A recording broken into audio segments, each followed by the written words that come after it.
बिस्मिल्लाहिर्रहमानिर्रहीम। कल के लेक्चर में हमने बेटा एक टॉपिक शुरू किया था। कुछ मैंने आपको शॉर्ट क्वेश्चन करवाए थे जिसमें हमने ये जाना था कि पाकिस्तान के मुख्तलिफ़ इलाक़ों में जानवर कौन कौन से पाए जाते हैं बेटे। और उसके साथ हमने कल एक लॉन्ग क्वेश्चन शुरू कर दिया था पाकिस्तान के कुदरती खित्ते, और उसमें हमने ये बात पढ़ ली थी पाकिस्तान के कुदरती खित्तों में कि टोटल कुदरती खित्ते कितने हैं बेटे? शाबाश, 5।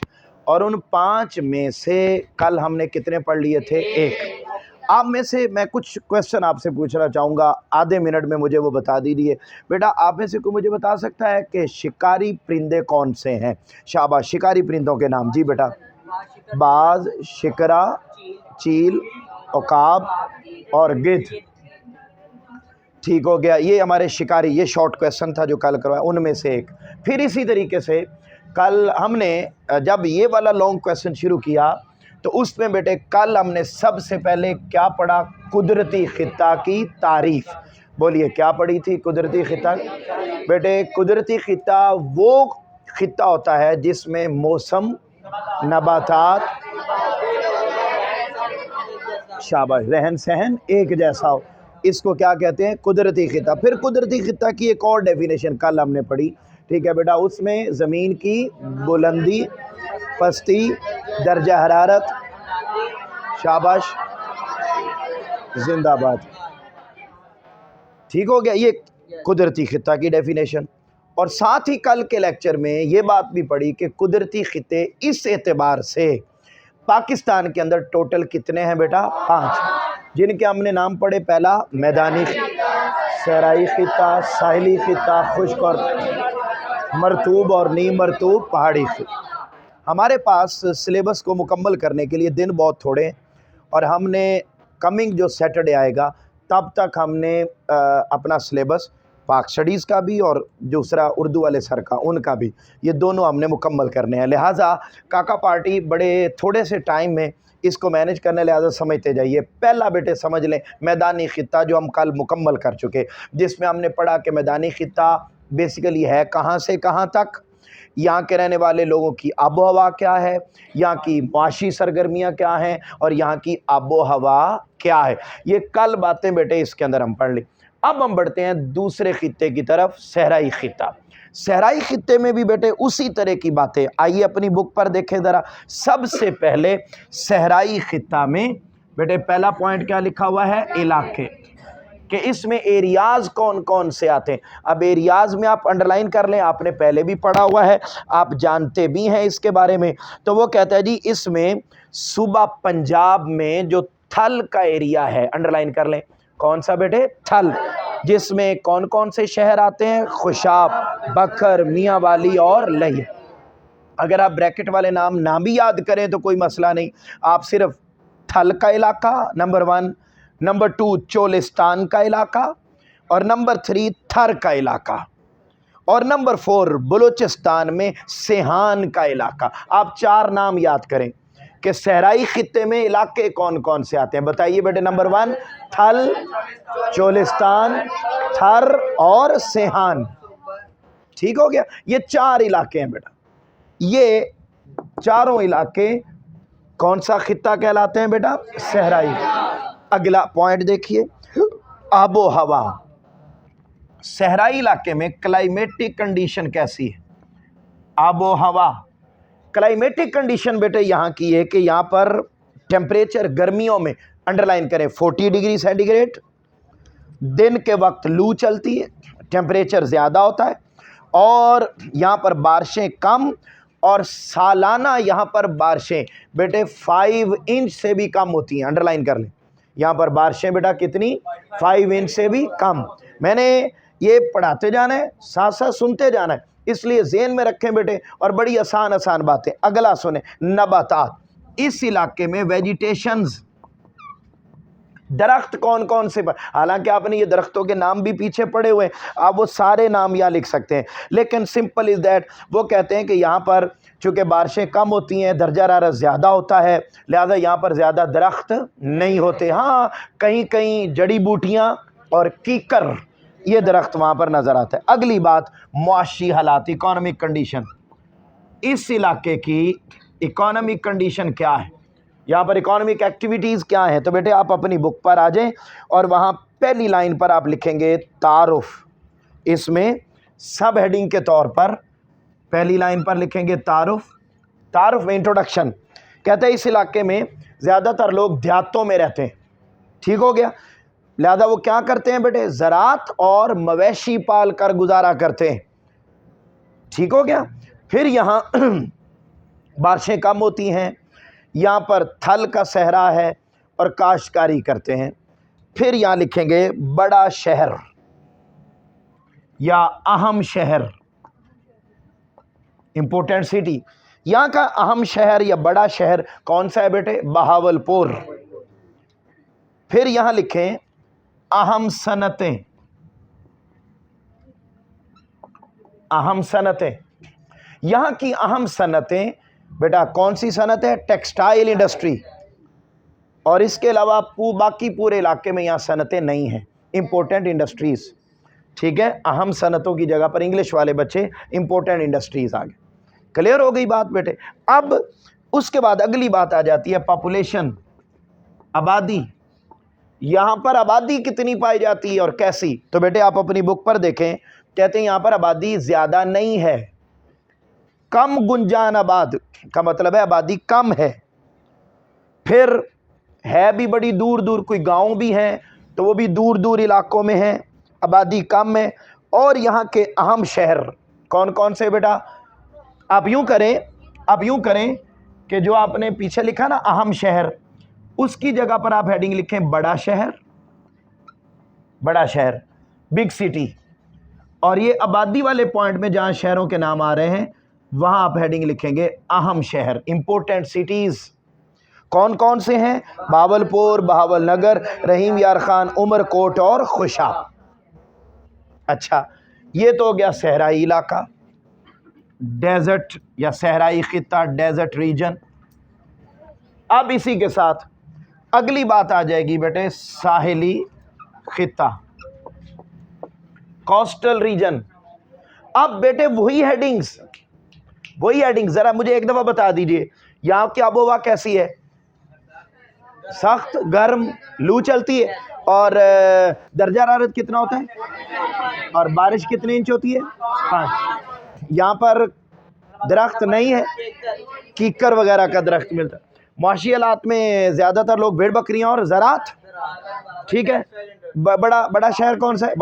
आम सनतें कौन सी हैं? टेक्सटाइल। इधर आबादी ज़्यादा है, कम। और अहम शहर कौन कौन से? बावलनगर, बावलपुर, रहीम यार खान। बस अब बेटे देखो आपके सामने एक नक्शा रख दिया सहराई खित्ते, ऐसी ही बातें साहिली खित्ते में बिल्कुल वही हेडिंग्स होंगी। मसलन आप देखें सबसे पहले इलाके, वही देखिए ज़रा इलाके कौन कौन से हैं। तो उनमें इलाकों में बेटा एरियाज़, इलाके। हाँ मेरा पुत्र ज़रा देखो अपनी बुक पर सूबा बलूचिस्तान से लेकर सूबा सिंध तक। बोलिए क्या?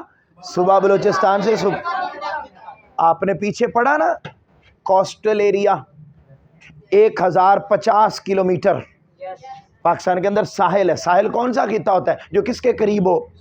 समंदर का किनारा, समंदर के करीब हो। तो 1050 किलोमीटर सूबा सिंध, सूबा बलूचिस्तान समझ सारा ही इसके अंदर आ जाता है। अब जब आ गया काका पार्टी तो इसमें सिंध के इलाके ठट्ठा, बदीन और कराची। बलूचिस्तान में कौन कौन से? लसबेला, गवादर, पसनी, तुर्बत और पंजकोर। ये वो इलाके हैं बेटा जो साहिली इलाके। अगर आप ये शहरों के नाम ना भी लिखें, सिर्फ इतना लिख दें कि सूबा सिंध और सूबा बलूचिस्तान के तमाम इलाके किसके अंदर आते हैं बेटा? साहिली खित्ते में, तो इतनी बात भी दुरुस्त होगी। तो ये इलाके हो गए। अगला पॉइंट आ गया आबो हवा। हाँ जी, ये आपने पढ़ा हुआ पहले। मुझे बताओ साहिली इलाके में कितनी किस्म की हवाएं चलती हैं? हाँ याद आया, 2। कौन कौन सी?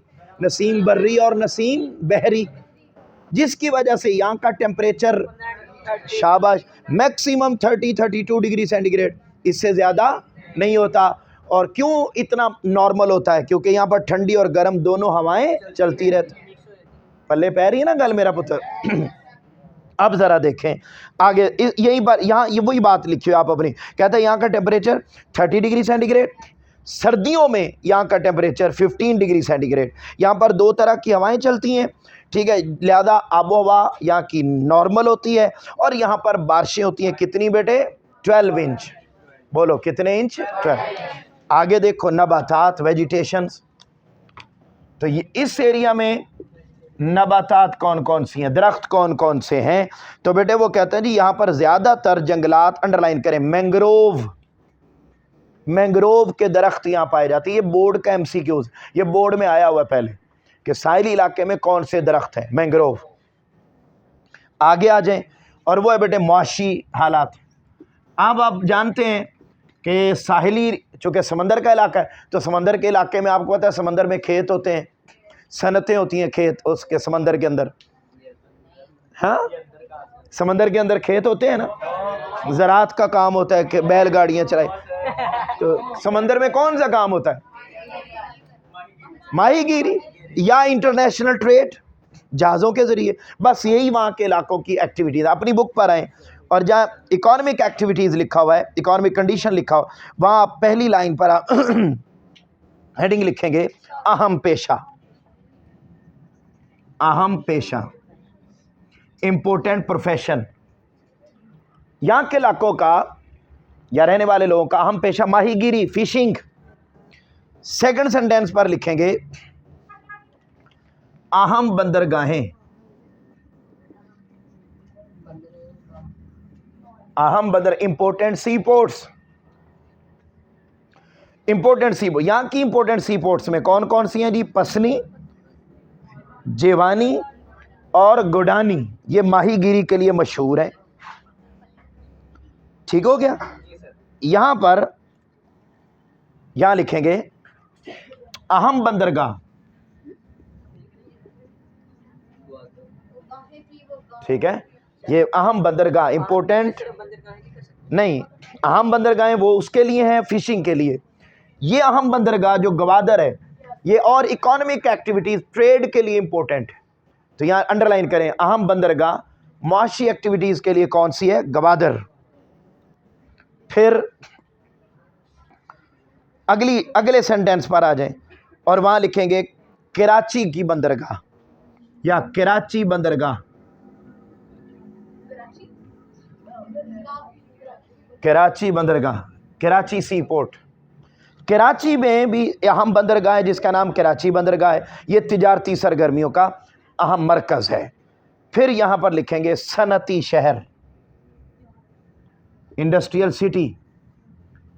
इसी साहिली इलाके में एक बहुत बड़ा शहर कराची है जो सनती शहर भी है, और यहाँ बहुत सारे लोगों का रोज़गार जुड़ा हुआ है, और पूरी दुनिया से लोग, पूरे पाकिस्तान से लोग इस शहर में आकर अपना रोज़गार हासिल करते हैं। तो ये बेटे यहाँ की इकोनॉमिक कंडीशन हो गई। अगली बात हो गई आबादी। बेटे इंडस्ट्रियल सिटी, अगला आ गया आबादी। इस इलाके में आबादी कैसी है? कहते हैं जी गुंजान आबादी, यानी आबादी ज़्यादा है। और सबसे बड़ा गुंजान आबाद शहर कौन सा है? कराची, जिसकी आबादी अंडरलाइन करें MCQ 1.5 करोड़ है। क्या लिखें? दीगर बंदरगाहें, दीगर बंदरगाहें, अदर सी पोर्ट्स। इस इलाके में और बंदरगाहें भी हैं, पोर्ट कासिम, गोडानी और गवादर, ये भी बंदरगाहें इसी इलाके में। यहाँ से भी तिजारत भी होती है और फिशिंग भी होती है। क्लियर होगी बात बेटे? को प्रॉब्लम तो नहीं है? अच्छा, अब मुझे ज़रा बता भी दें। बता देंगे मैं अगर पूछूं तो? मुझे पता है आप बता देंगे, इसलिए हम आगे बढ़ते हैं चूँकि वक्त कम है। अब अगला पॉइंट देखें, अगला पॉइंट वो सुने जी, खुश्क और नीम खुश्क पहाड़ी खिता। अच्छा, हमने पांचों खिते चुके मुकम्मल कर रहे हैं। इसमें कौन कौन से इलाके आते हैं? एरियाज। जी बेटे अंडरलाइन करें। इसमें सतह मुर्तफा बलूचिस्तान का इलाका है। फिर इसी तरह इसमें KPK के इलाके, खैबर पख्तूनख्वा के इलाके भी आते हैं। जैसे बेटा इधर देखो, याद करने का तरीका, इसमें आते हैं ना सिंध और बलूचिस्तान के इलाके, ठीक हो गया। इसमें आते हैं पंजाब और सिंध के इलाके। मैदानी इलाकों में खित्ते में कौन से आते हैं? सिर्फ पंजाब और सिंध के इलाके। इसमें भी पंजाब और सिंध के इलाके, इसमें सिंध और बलूचिस्तान के इलाके, और इसमें सतह मुर्तफा बलूचिस्तान और खैबर पख्तूनख्वा के इलाके। ठीक हो गया, अंडरलाइन करें। डेरा इस्माइल खान, टॉनिक, बन्नू, करक, कोहाट। फिर इसी तरह बलूचिस्तान के भी कुछ इलाके हैं जिनमें सिब्बी और जाफराबाद है। अगला नबातात, इस इलाके में वेजिटेशन, दरख्त, वो कौन से हैं बेटे? कहते हैं जी फलों के बागात मिलते हैं बस इस एरिया में, और फसलें नहीं होती। अगला है आबो हवा। हाँ जी, आपने बेटे पढ़ा हुआ है सतह मुर्तफा बलूचिस्तान के इलाकों में आबो हवा कैसी होती है? खुश्क होती है, गर्म होती है, लू चलती है। और मैंने आपको बताया था इस एरिया का टेम्परेचर कितना होता है? नहीं, सर्दी गर्मियों में नहीं, जैकबाबाद का, सिब्बी का 52 डिग्री सेंटीग्रेड बताया था वहाँ, वो एक यहाँ जरा देखिए, कहते हैं अक्सर यहाँ पर गर्मी होती और दर्जा हरारत यहाँ पर 35 डिग्री सेंटीग्रेड एवरेज, और फिर सर्दियों में यहाँ का टेम्परेचर 7 डिग्री सेंटीग्रेड, और यहाँ पर अंडरलाइन करें 12 इंच से कम क्या होती है? बारिश। अगली बात आ गई आबादी, पॉपुलेशन। इस एरिया की पॉपुलेशन बेटे वो ज़्यादा है या कम है? कम है, गुंजान आबाद नहीं है, ज़्यादा आबादी नहीं है। शहरी आबादी ज़्यादा है देहातों के मुकाबले में। औरतों की तादाद भी अब मर्दों के बराबर हो गई है वहाँ, और लिटरेसी रेट भी बेहतर हो रहा है। आखिरी बात है बेटा, अच्छा उसके बाद ये तो हो गया खुश्क। अगला नीम खुश्क देखें, इलाके नीम खुश्क में कौन से आते हैं? कोहे नमक, काला चिटा पहाड़, कोहे सुलेमान, कोहे कीर्थर, या आपने पीछे नाम पड़े हुए पहाड़ी इलाकों में। आबो हवा यहाँ की कितनी है?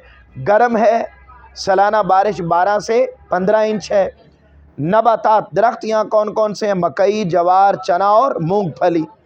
आबादी यहाँ कम है और शहरी आबादी की निस्बत ज़्यादा है। ठीक है, देहाती आबादी शहरी आबादी की निस्बत ज़्यादा। अगला मरतूब और नीम मरतूब, आखिरी मरतूब और नीम मरतूब, होमिड और सेमी होमिड। इसमें इलाके कौन से आते हैं? हेडिंग्स वही हैं, हेडिंग्स वही हैं, आपने जो लिखा हुआ है वही याद करना है, इसके अलावा और कुछ नहीं। कौन कौन से इलाके बेटे बोल दीजिए? एबटाबाद, मानसेरा और हज़ारा। यहाँ की आबो हवा गर्मियों में खुशगवार, सर्दियों में शदीद ठंडी। यहाँ सालाना बारिश 50 इंच तक होती है। बोलिए कितनी? 50। और मौसम गर्मा में भी यहाँ पर 26 टेम्परेचर। ये सारा पहाड़ी इलाका है। सर्दियों में टेम्परेचर यहाँ फ्रीजिंग पॉइंट तक भी चला जाता है, 0 तक। नबातात, यहाँ पर दरख्त ज़्यादा हैं, फल कसरत से पाए जाते हैं। आबादी यहाँ पर ज़्यादा है और शहरों में भी ज़्यादा है। नीम मरतूब में कौन से आते हैं इलाके? कोहाट, कश्मीर, सवात और चतरा। आबो हवा यहाँ की बारिशें 20 इंच से ज़्यादा, गर्मी में ज़्यादा गर्मी नहीं पड़ती और मौसम सरमा ठंडा होता है। नबातात, दरख्त मिलते हैं, फसलों की पैदावार भी होती है, और आबादी भी यहाँ पर ज़्यादा नहीं है। तो ये बेटा मिलती जुलती बातें हैं, कोई मुश्किल पॉइंट इसके अंदर शामिल नहीं है। आपने बड़े अच्छे काकों की तरह समझ के, जैसे मैंने आपको यहाँ बताया, यहाँ फिंगर टिप्स पे बताया, ऐसे ही आपने इनको हेडिंग्स सब की एक जैसी, बस आपने इलाके के एतबार से समझ। अब मरतूब और नीम मरतूब ये सारे पहाड़ी इलाके, तो पहाड़ी इलाकों में आबादी शहरों में ज़्यादा है। आबो हवा गर्मियों में खुशगवार और सर्दियों में ठंडी है। वहाँ पर बारिशें कम होती हैं, ज़्यादा होती हैं, 15। तो इस तरीके से आप पहाड़ी इलाके से समझें। खुश्क इलाका वो है जहाँ बारिशें नहीं होती हैं, इसलिए उसका नाम खुश्क है, और इसमें बलूचिस्तान का इलाका है। तो आप उसके नाम से बासानी समझ सकते हैं कि किस इलाके में कितनी आबादी पाई जाती है। तो काका पार्टी, आपने बड़े अच्छे काकों की तरह इस पूरे टॉपिक को कल याद करके आना है। कल मैंने आपसे ये कंप्लीट क्वेश्चन सुनना है, पाकिस्तान के कुदरती खित्ते, क्या पाकिस्तान के, ये याद करके